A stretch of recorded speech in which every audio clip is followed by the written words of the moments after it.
1958년 8월 29일 미국 인디애나주 게리의 한 가난한 흑인 가정에서 마이클 잭슨이 태어났습니다. 그는 총 9자녀 중 7번째 자녀로 어머니 캐서린 잭슨은 독실한 신앙인으로 여호와의 증인에 속해 있었으며 가정부로 일했습니다. 마이클의 아버지 조지프 잭슨은 철강 공장에서 일하는 일용직 노동자였으며 취미로 친구들과 밴드 활동을 하다가 해체한 이력이 있습니다. 마이클과 아버지 조지프와의 관계는 좋지 않았으며 조지프는 자신이 아들을 정기적으로 학대했다는 사실을 2003년에 인정했습니다. 마이클은 1993년 오프라 윈프리 쇼와 2003년 리빙 위드 마이클 잭슨 다큐멘터리에 출연해 자신의 유년 시절을 회상하며 고독했던 어린 시절과 아버지로부터 받은 외모 비하로 인한 심적 상처에 대해 털어놓았습니다. 그는 아버지의 엄격한 훈련이 자신의 성공에는 기여했지만 그 과정에서 받은 육체적, 감정적 고통에 대해 솔직하게 이야기했습니다. 1963년 마이클은 잭슨 브라더스 밴드에 합류해 잭슨 5로 이름을 바꾸고 본격적인 음악 활동을 시작했습니다. 초기 성공을 거둔 잭슨 5는 모타운 레코드와 계약하며 큰 인기를 얻었습니다. 마이클은 1972년부터 솔로 앨범을 발매하기 시작해 Got to Be There, Ben 등의 히트곡을 냈습니다. 모타운과의 갈등 끝에 1975년 잭슨 5는 에픽 레코드와 계약하고 밴드 이름을 더 잭슨스로 변경했습니다. 이후 마이클은 음악적으로 크게 성장하며 작사, 작곡, 프로듀싱에 깊이 관여하기 시작했습니다. 1978년 영화 마법사 출연을 통해 퀸시 존스를 만나 그와 함께 다음 솔로 앨범 오프 더 월을 제작하기로 했습니다. 퀸시 존스는 마이클의 재능을 인정하며 그가 가진 모든 면에서 아티스트로서 완벽함을 갖추었다고 평가했습니다. 1979년 마이클 잭슨은 프로듀서 퀸시 존스와 협력하여 자신의 성인 커리어를 새롭게 정의하는 앨범 오프 더 월을 발매했습니다. 이 앨범은 빌보드 200에서 3위를 차지했으며 전 세계적으로 2천만 장의 판매고를 올렸습니다. 오프 더 월에서 발매된 싱글 중 Don't Stop Till You Get Enough와 Rock With You는 빌보드 핫 100위에 오르는 등 총 4개의 싱글이 10위권에 진입했습니다. 앨범은 평론가들로부터 세련된 디스코 작품으로 호평받았고 2003년 롤링스톤이 선정한 역사상 가장 위대한 앨범 500위에서 68위에 올랐으며 2008년에는 그래미 명예의 전당에 헌액되는 영예를 얻었습니다. 마이클과 그의 형제들은 아버지 조지프 잭슨에게 가혹한 학대를 지속적으로 당했다고 주장했으며 조지프는 폭력을 인정했습니다. 마이클은 아버지로부터 외모를 비하당하며 특히 큰 코를 가졌다고 놀림받았다고 밝혔습니다. 이로 인해 마이클은 코에 대한 컴플렉스를 가지고 있었으며 1979년 복잡한 안무 도중 코가 부러지는 사고를 겪고 성형수술을 하게 되었습니다. 그는 자서전 문워크에서 이번에 코 수술과 턱에 홈을 파는 수술을 인정했습니다. 마이클 잭슨의 피부색 변화는 1986년 공식적으로 진단받은 백반증 때문이었으며 이는 사후 부검 결과에서도 확인되었습니다. 마이클은 백반증으로 인한 피부 변화를 매우 싫어했으며 일관되게 탈색제 사용을 부정했습니다. 하지만 그의 어머니와 주치의는 백반증 치료를 위해 탈색제 사용을 언급한 바 있습니다. 1980년 마이클은 아메리칸 뮤직 어워드에서 3관왕에 올랐고 빌보드 연간 차트에서는 탑 블랙 아티스트와 탑 블랙 앨범상을 수상했습니다. 그래미상에서도 Don't Stop Till You Get Enough로 최우수 남자 R&B 보컬 퍼포먼스 상을 받았지만 마이클 본인은 상을 단 하나만 받은 것에 대해 실망감을 표했습니다. 이는 당시 업계에서도 의외로 여겨졌으며 마이클은 1980년에 음악업계에서 가장 높은 로열티인 37%를 받는 등 상업적으로 큰 성공을 거두었습니다. 마이클은 오프 더 월의 성공에도 불구하고 더 큰 영향력을 줄 수 있었어야 한다고 생각했고 다음 앨범을 통해 그 기대를 뛰어넘겠다는 결심을 했습니다. 1982년 마이클 잭슨은 프로듀서 퀸시 존스와 함께 역사적인 앨범 스릴러를 발매했습니다. 이 앨범은 인종적, 음악적 장벽을 넘어 6,600만 장 이상의 판매량을 기록하며 역사상 가장 많이 팔린 앨범으로 기네스북에 등재되었습니다. 대한민국에서도 5만 장이 팔렸으며 빌보드 200에서는 37주간 1위를 차지했습니다. 발매된 7개의 싱글 모두 빌보드 핫 100의 10위 안에 들었고, 마이클은 빌리 진과 비트잇으로 연속해서 차트 정상을 차지했습니다. 이 앨범은 평론가들로부터 높은 평가를 받으며 2008년에는 그래미 명예의 전당에 헌액되었습니다. 스릴러는 특히 MTV의 장벽을 무너뜨리는 데 큰 의미를 가졌습니다. 당시 MTV는 대부분의 흑인 가수들을 배제하고 있었지만 마이클의 빌리 진과 비트잇 뮤직비디오 방송으로 인해 이후 흑인 가수들의 돌파구가 생겼습니다. 이 앨범은 또한 라디오와 케이블 텔레비전에서도 인종 간의 경계를 넘어 방송되며 큰 변화를 일으켰습니다. 음반 업계에도 긍정적인 영향을 미쳤습니다. 70년대 후반 장기 불황을 겪고 있던 음반 업계에 마이클의 스릴러는 상당한 기여를 하며 레코드 판매 호황을 이끌었습니다. 1983년 모타운 레코드 25주년 공연에서 마이클은 문워크를 처음 선보이며 전설적인 무대를 만들었습니다. 그의 대중적 인기는 펩시콜라와의 역대급 광고 계약으로 이어졌지만 CF 촬영 중 사고로 큰 화상을 입었습니다. 이후 1984년 그래미 어워드에서 12개 부문 후보에 올라 8개의 상을 수상하며 기록을 세웠습니다. 1970년대에 록과 팝 음악계 정상에 선 퀸의 프레디 머큐리와 팝의 황제 마이클 잭슨은 깊은 존경과 친밀함을 바탕으로 교류하였습니다. 이 두 아티스트는 각각의 공연을 찾아가 서로를 응원하였고, 심지어 공동 작업을 위해 스튜디오에서 시간을 보내며 노래를 녹음하였습니다. 롤링스톤 매거진 1983년 2월 17일자에 실린 커버 스토리에서는 이들의 친분과 협업 계획이 언급되었으며 당시의 음악 팬들 사이에서 큰 관심을 모았습니다. 실제로 프레디 머큐리와 마이클 잭슨은 1983년 엔시노에 위치한 잭슨의 홈 스튜디오에서 세 곡을 녹음하였습니다. 이 곡들은 두 아티스트가 각각 발표한 앨범 마이클의 스릴러와 퀸의 핫스페이스 발매 이후에 녹음되었으며 최정상에 있는 두 사람이 함께 노래한 셈입니다. 이 세 곡은 두 사람의 듀엣 앨범에 들어갈 예정이었으나 앨범이 파투가 나면서 빛을 보지 못하였습니다. 파투가 난 원인은 두 슈퍼스타의 스케줄 조정이 어려워서기도 하였지만 마이클 잭슨의 기행 때문이기도 하였습니다. 타임 매거진에 따르면 당시 마이클 잭슨은 자신의 라마를 스튜디오에 데리고 왔으며 이는 프레디 머큐리의 마음에 들었을 리가 없습니다. 프레디 머큐리가 코카인을 너무 과다 흡입하여 함께 일하기 힘들었다는 마이클 잭슨 측의 증언도 있습니다. 이때 노래한 3개의 듀엣곡 중 스테이트 오브 쇼크와 There Must Be More to Life Than This는 각각 다른 경로로 발표되었습니다. 2002년 마이클 잭슨의 생전에 프레디 머큐리와 마이클 잭슨의 목소리가 함께 담긴 스테이트 오브 쇼크가 온라인에 유출되었고, 이후 두 사람의 목소리가 함께 실린 There Must Be More to Life Than This의 듀엣 버전은 마이클 잭슨 사후인 2012년 에야 퀸 포에버 앨범을 통해 정식으로 공개되었습니다. 두 사람 모두 생전에 자신들의 듀엣 곡을 정식으로 공개한 적은 없습니다. 한편 프레디 머큐리는 1991년에 세상을 떠났습니다.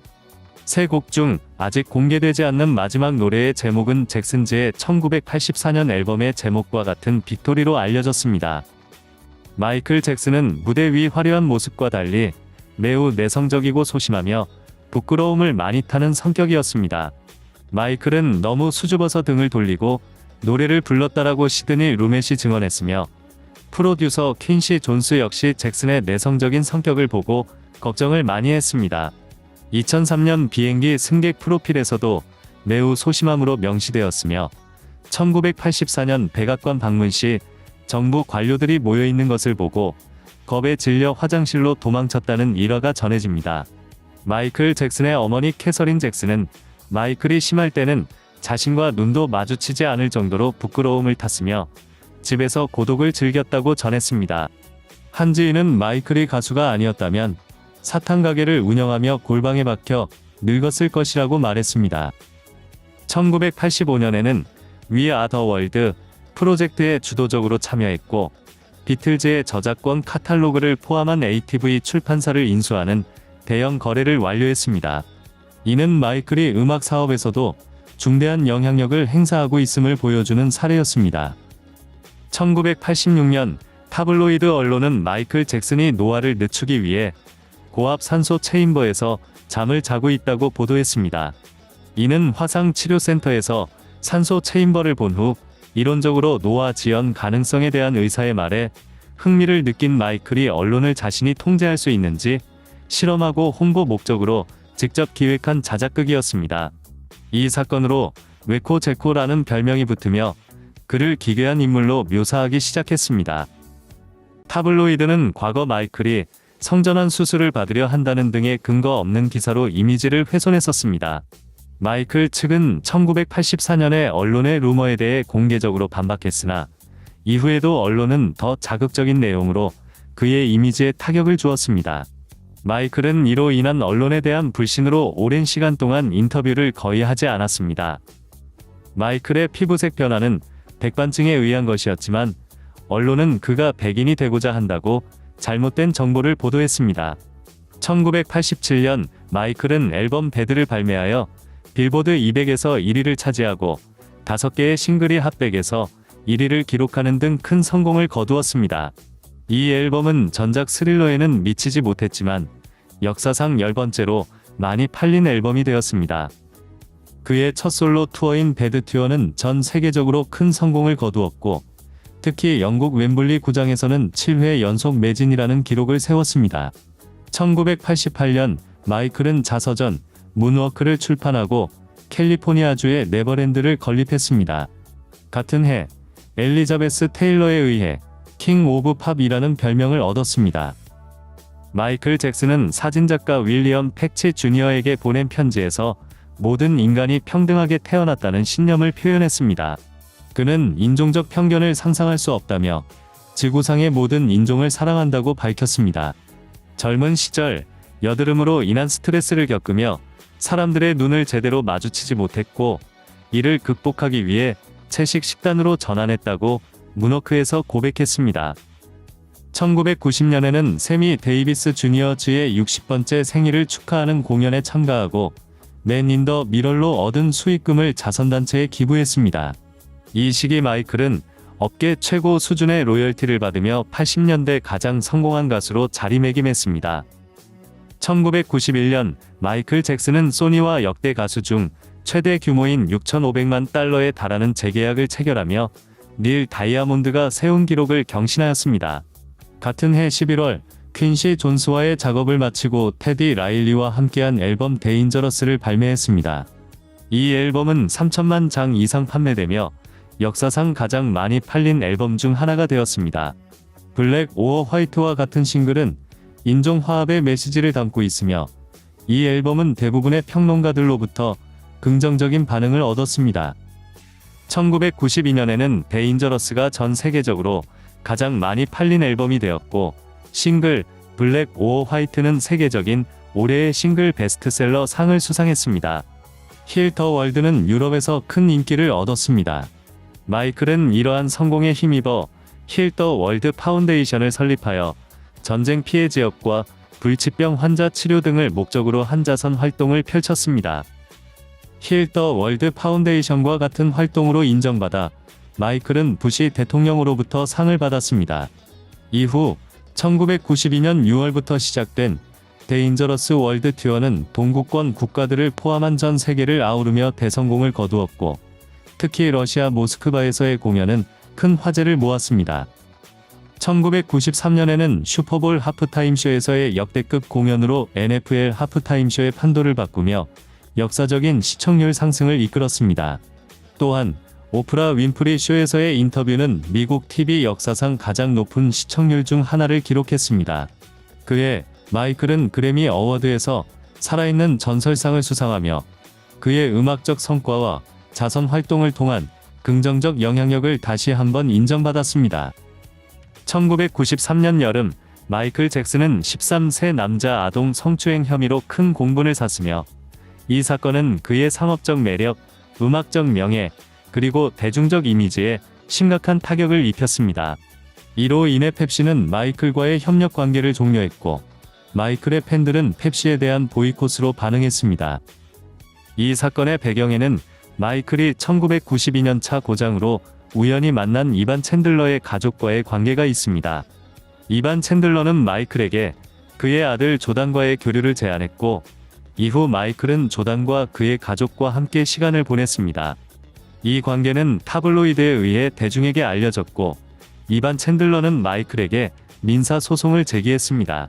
베리 로스 변호사는 마이클 측에게 2천만 달러의 합의금을 요구했으며, 이 과정에서 조단의 진술이 주요 증거로 사용되었습니다.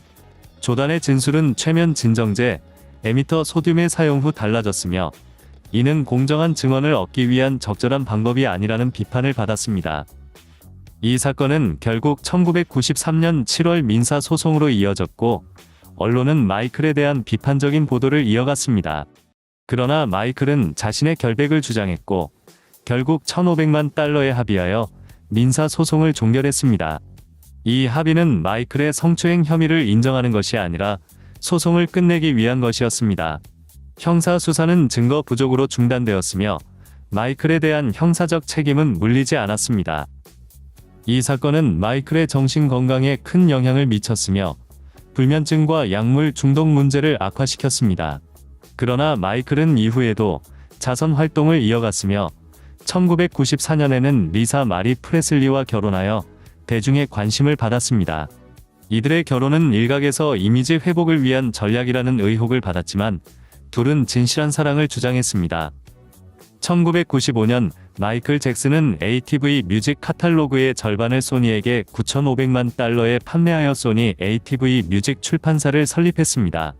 이해 6월, 그는 앨범 히스토리, 패스트, 프레젠트 앤 퓨처, 북 1을 발매했습니다. 이 더블 앨범은 마이클의 히트곡과 신곡을 포함하고 있으며, 빌보드 앨범 차트에서 2주간 1위를 기록했습니다. You Are Not Alone 싱글은 데뷔 첫 주 1위를 차지하며 신기록을 세웠고, 앨범은 전 세계적으로 2천만 장 이상 판매되었습니다. 이 앨범의 싱글 They Don't Care About Us는 유대인 비하 논란에 휩싸였으나, 마이클은 공개적으로 사과하고 가사를 수정한 버전으로 앨범을 재발매했습니다. 같은 해 연습 도중 공황 발작으로 병원에 입원하는 위기를 겪었지만, 의료진의 빠른 대처로 회복되었습니다. 1996년에는 히스토리 월드 투어를 시작하여 전 세계적으로 큰 성공을 거두었습니다. 또한 리사 마리 프레슬리와의 이혼 후 데비 로우와 재혼했습니다. 1997년 마이클은 리믹스 앨범 블러드 온 더 댄스 플로어, 히스토리 인 더 믹스를 발매했으며, 영국과 유럽에서 큰 인기를 끌었습니다. 이듬해 마이클의 두 번째 자녀, 페리스 마이클 캐서린 잭슨이 태어났습니다. 1999년 마이클 잭슨과 친구들 공연을 한국 서울과 독일 뮌헨에서 개최했으며, 이후 데비 로우와 이혼했습니다. 2001년 마이클은 형제들과 뉴욕에서 30주년 기념 공연을 열었고, 앨범 인빈시블을 발매했습니다. 이 앨범은 소니와의 마찰 속에서 제작되었으며, 상업적으로 큰 성공을 거두지 못했습니다. 2002년 마이클의 세 번째 자녀가 태어났고, 베를린에서 아기를 팬들에게 보여주는 도중 발생한 발코니 논란에 휘말렸습니다. 같은 해 마이클은 9.11 테러 추모 자선 공연을 주도했습니다. 2003년 마틴 바시르의 다큐멘터리 방영 이후 케빈 아르비조와의 관계가 문제가 되어 두 번째 성추행 혐의로 기소되었으나, 2005년 모든 혐의에 대해 무죄 판결을 받았습니다. 이 재판은 마이클에게 큰 정신적, 육체적 스트레스를 주었고, 그 결과 네버랜드 렌치를 떠나 유럽 등지에서 생활하게 되었습니다. 재판 이후 마이클 잭슨은 상대적으로 공개적인 모습을 드물게 보였으나, 2006년에는 MTV 재팬과 런던 뮤직 어워드에서 수상을 위해 공개적으로 등장했습니다. 같은 해 6월, 일본의 유명 TV 프로그램 스맵 곱하기 스맵에 출연하며 팬들에게 인사를 전했습니다. 이 시기에는 네버랜드 렌치의 안채가 경제적 어려움으로 인해 폐쇄되며, 마이클이 재정적인 위기에 처해 있음을 나타냈습니다. 2008년에는 스릴러의 25주년을 기념하는 스릴러 25 앨범을 발매했습니다. 이 앨범에는 원래 앨범의 트랙과 함께 카니에 웨스트, 에이콘, 퍼기, 윌 I.am 등 현대 음악계의 유명 프로듀서 및 아티스트들과 협업하여 새롭게 리믹스된 곡들과 미공개 트랙이 포함되었습니다. 전 세계적으로 300만 장의 판매고를 올렸으며 여러 국가의 차트에서 1위를 차지했습니다. 또한 같은 해 킹 오브 팝 베스트 앨범도 발매되었습니다. 2009년 3월 마이클은 영국 런던에서 대규모 복귀 공연을 발표했습니다. 이 공연은 마이클 본인이 마지막 공연이 될 것이라고 언급하며 팬들의 기대에 부응하는 세트리스트로 구성될 것이라고 약속했습니다. 원래 10회 공연으로 시작되어 빠른 매진에 힘입어 총 50회로 확장되었고 O2 아레나에서 2010년 3월까지 진행될 예정이었던 이 공연은 75만 장의 티켓이 모두 매진되며 엄청난 관심을 받았습니다. 2009년 6월 25일 마이클 잭슨은 캘리포니아 자택에서 프로포폴 과다 투여로 인한 심장마비로 사망했습니다. 주치의 콜레드 머레이는 과다 투약이 원인이 되어 911에 신고했지만 의료진이 도착했을 때 이미 마이클의 상태는 매우 심각했습니다. 부검 결과 그의 사망 원인은 프로포폴과 벤조디아제핀 중독으로 명시되었습니다. 마이클의 사망 소식은 전 세계적으로 큰 충격을 주었고 한국의 대통령 김대중을 포함해 많은 인사들이 애도의 뜻을 표했습니다. 그의 장례식은 7월 7일 스테이플스 센터에서 열렸으며 스티비 원더, 어셔, 라이오넬 리치 등 수많은 유명 인사가 참석했습니다. 마이클의 딸 페리스는 장례식에서 눈물을 흘리며 아버지에 대한 애정을 드러냈습니다. 2008년에는 스릴러 25 기념 앨범을 발매하여 큰 성공을 거두었고 2009년에는 런던에서 복귀 공연을 계획했으나 사망하기 전에 실현되지 못했습니다. 이 공연은 마이클이 마지막 공연이 될 것이라고 언급한 바 있습니다. 마이클의 사망 후 주치의 콜레드 머레이는 2급 살인죄로 기소되어 유죄 판결을 받았습니다. 마이클에 대한 여론조사에서는 그의 사망 이후 호감도가 크게 상승한 것으로 나타났습니다. 그의 생애와 죽음은 팝 음악의 역사에 지울 수 없는 획을 그었으며 그는 여전히 많은 이들에게 사랑받는 아티스트로 기억됩니다. 2009년 6월 25일 마이클 잭슨의 갑작스런 사망 후 그의 예술적 유산과 개인 생활에 대한 관심은 더욱 커졌습니다. 마이클 잭슨의 죽음은 전 세계에 걸쳐 큰 슬픔과 충격을 가져왔으며 그가 남긴 음악과 공연에 대한 평가는 시간이 지남에 따라 더욱 높아만 갔습니다. 2009년 10월 마이클 잭슨의 마지막 연습과 준비 과정을 담은 다큐멘터리 영화 This Is It이 개봉하여 전 세계 팬들에게 그의 무대 뒤 모습과 예술에 대한 열정을 보여주었습니다. 영국에서는 특히 티켓 판매 역사상 가장 빠른 속도로 매진되며 뜨거운 반응을 얻었습니다. 동명의 앨범 This Is It도 발매되어 싱글 This Is It이 포함되었으며 앨범과 싱글 모두 차트에서 좋은 성적을 거두었습니다. 2010년에는 마이클 잭슨의 유산이 다시 한번 조명받으며 그의 아들과 딸이 그래미 어워드에서 평생 공로상을 대리 수상했습니다. 그해 늦가을에는 사후 첫 앨범 마이클이 발매되어 에이콘과 함께 작업한 홀드 마이 핸드가 첫 싱글로 선정되었습니다. 이 앨범은 발매 후 빌보드 200에서 3위를 기록하는 성공을 거두었습니다. 2013년에는 웨이드 롭슨이 마이클 잭슨에게 성추행당했다고 주장하며 소송을 제기했지만 2015년에 근거가 없다는 이유로 기각되었습니다. 이 사건은 다시 한번 타블로이드 언론의 추측과 잘못된 정보의 확산을 일으켰지만 마이클 잭슨의 유산 관리원과 지지자들은 그의 명예를 지키기 위해 적극적으로 나섰습니다. 2014년에는 사후 발매된 앨범 엑스스케이프가 큰 성공을 거두었습니다. L.A. 리드의 주도하에 마이클 잭슨의 미공개 작업물을 바탕으로 제작된 이 앨범은 세계적으로 호평을 받았으며 러브 네버 펠트 소 굿 싱글이 국제적으로 큰 인기를 끌었습니다.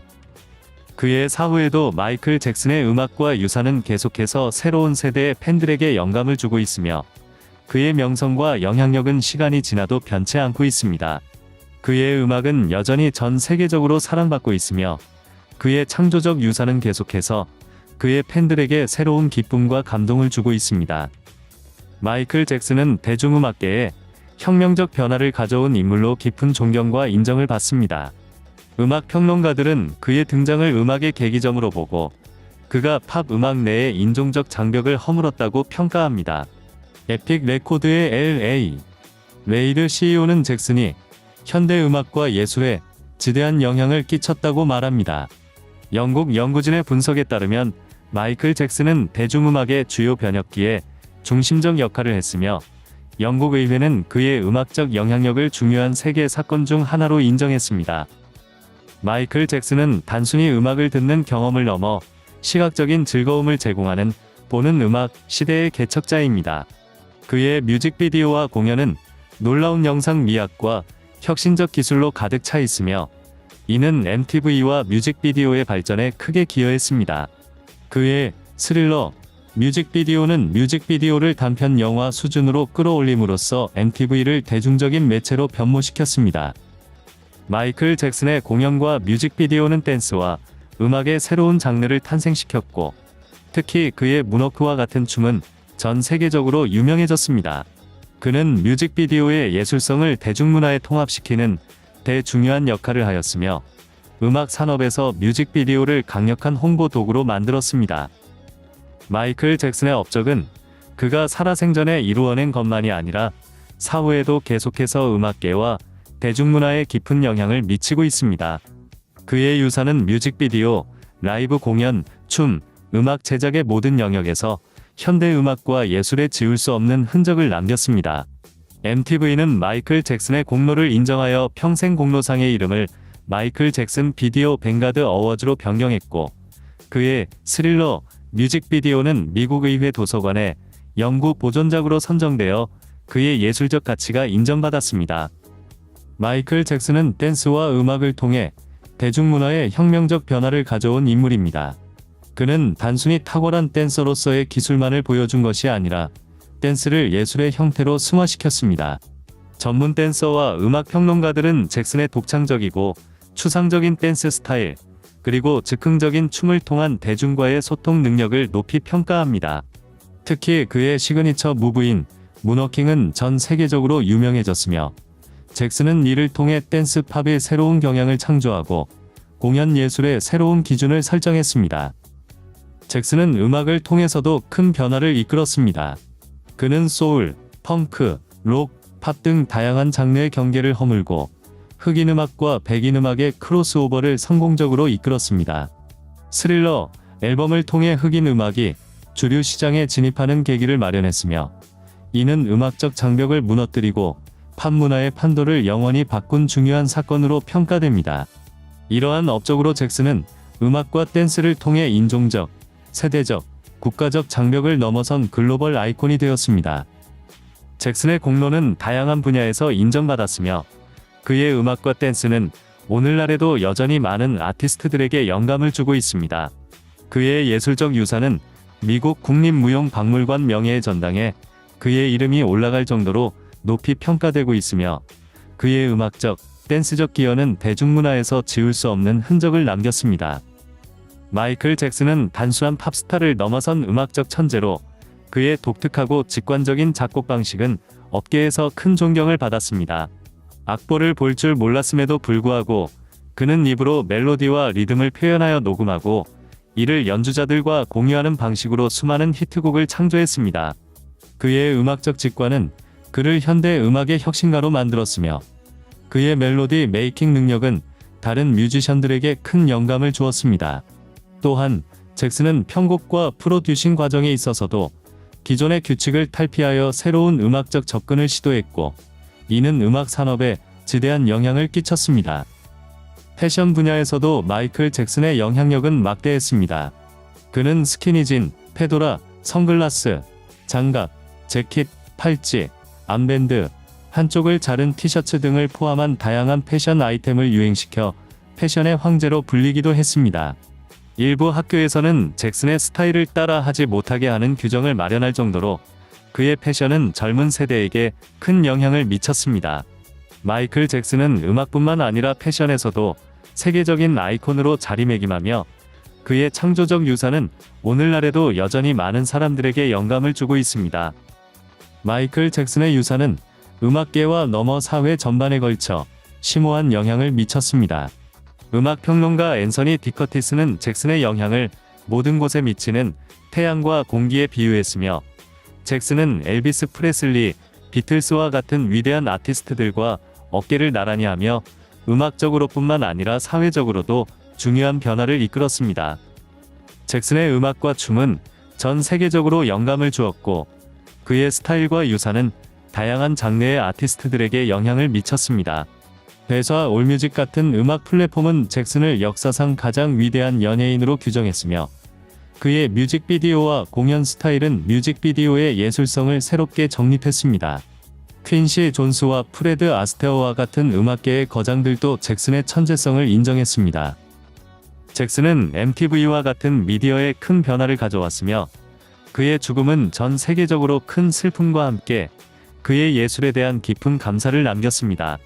잭슨의 기여는 단순히 음악적 성과를 넘어서 대중문화와 음악 산업에 지속적인 영향을 미치고 있습니다. 그는 역사상 가장 영향력 있는 팝 아이콘으로 그의 음악과 춤, 공연은 오늘날에도 여전히 많은 사람들에게 영감을 주고 있습니다. 시청해주셔서 감사합니다. 수면제 비용은 여러분의 구독입니다. 여러분의 수면제 디어게인이었습니다. 편안한 밤 되세요.